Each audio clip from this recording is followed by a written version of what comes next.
Halo, perkenalkan nama saya Yeni Fatona dengan NIM A510220273 dari kelas 6F Program Studi Pendidikan Guru Sekolah Dasar, Fakultas Keguruan dan Ilmu Pendidikan Universitas Muhammadiyah Surakarta. Nah, di sini video ini dibuat untuk memenuhi tugas ujian tengah semester mata kuliah Teaching English for Children dengan dosen pengampu Ibu Hones Umikalsum. Dan pada video ini saya akan memaparkan dua topik penting dalam pembelajaran bahasa Inggris untuk anak sekolah dasar, yaitu perkembangan kognitif dan pemerolehan bahasa kedua, serta prinsip dan juga teori pengajaran 4 keterampilan bahasa Inggris. Pada dasarnya, manusia itu dilahirkan tidak bersama dengan bakat dan kemampuannya terhadap sesuatu, seperti dalam kemampuan berbahasa. Tidak ada bahasa yang turut bersamaan dengan kelahiran anak. Bahasa bagi manusia ditentukan oleh sifat unik otak dan sistem kognitif yang dimiliki oleh seseorang. Karena pemakaian bahasa jauh lebih banyak daripada yang tersedia di lingkungannya, seperti memproduksi,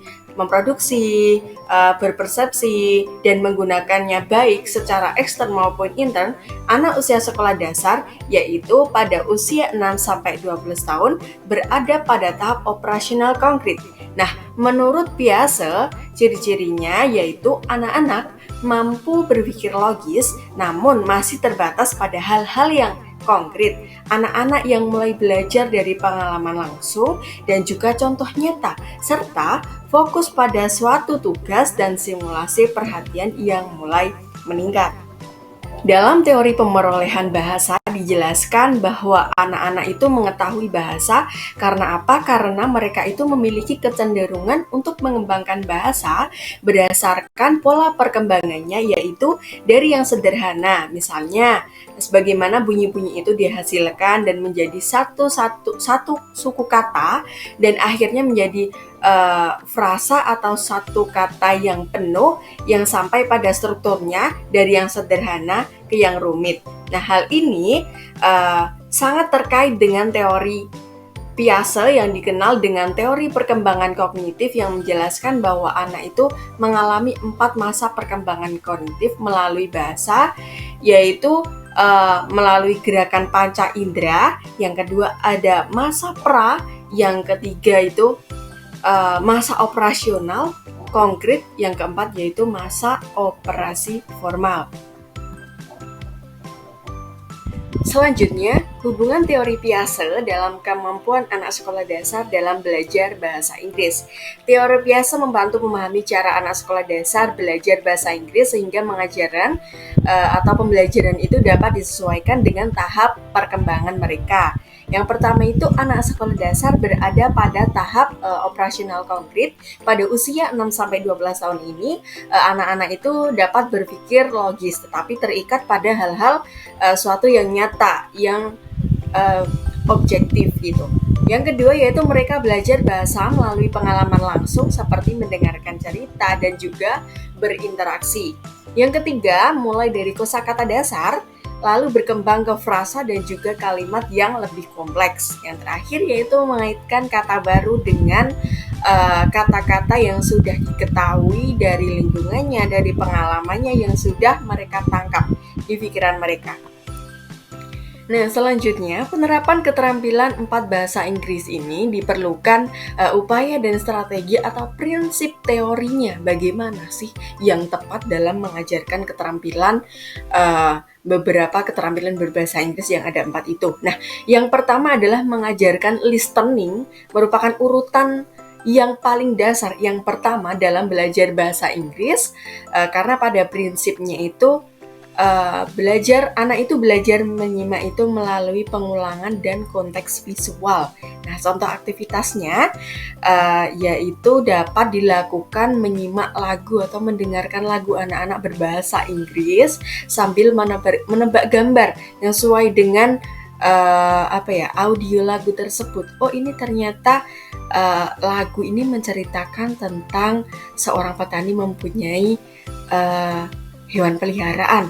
Apa ya? Oh, kucing, anjing. Nah, seperti itu. Anak-anak bisa juga disiapkan flashcard atau kartu bergambar yang sesuai dengan apa isi lagu itu, menceritakan tentang apa, lagu itu membahas tentang apa. Nah, seperti itu. Jadi audio, lagu, dan gambar itu alasan penggunaan menggunakan media ini itu apa? Karena bisa meningkatkan daya ingat dan membuat anak itu terlibat secara emosional begitu. Nah, yang kedua itu ada speaking, di mana prinsip ini mengajarkan pada anak, yaitu anak itu berani berbicara dan percaya diri dalam mengucapkan kata atau kalimat dalam bahasa Inggris. Nah, bila merasa aman dan diberi waktu, contoh aktivitasnya itu bila dilakukan yaitu bisa dengan cara role play sederhana, yaitu seperti going to the market media, yang dimana mereka itu cosplay untuk menjadi penjual dan pembeli di kelas gitu ya. Mereka menggunakan kartu bergambar barang, bisa mungkin sayuran dan bisa juga buah-buahan gitu. Nah, ini sebagai alat visual yang dapat membantu siswa itu untuk mengingat dan menyusun kalimat. Yang ketiga yaitu reading. Prinsip mengajarkan reading pada anak yaitu memulai membaca dari yang sederhana, kemudian frasa, lalu kalimat. Nah, contoh aktivitasnya itu mencocokkan gambar dengan kata. Medianya bisa menggunakan gambar seperti yang ada pada PPT ini, kemudian juga menggunakan flashcard, di mana flashcard satunya itu berupa gambar-gambar suatu benda, bisa hewan, bisa benda yang ada di sekitar, bisa buah-buahan, dan juga flashcard yang satunya itu kata bahasa Inggris dari benda yang ada flashcard pada satunya itu. Nah, alasannya apa? Alasan penggunaan itu dapat membantu anak menghubungkan antara bunyi dengan tulisan.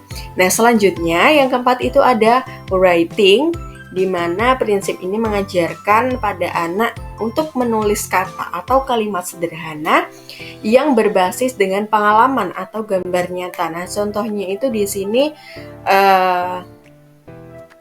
seorang perempuan yang menggambarkan hewan peliharaannya yaitu kucing ya. Nah, di sini kan bisa menjadi wadah untuk menuangkan ide dari peserta didik tersebut. Nah, mungkin itu saja pemaparan materi yang dapat saya sampaikan. Kurang dan lebihnya saya mohon maaf. Terima kasih. Wassalamualaikum warahmatullahi wabarakatuh.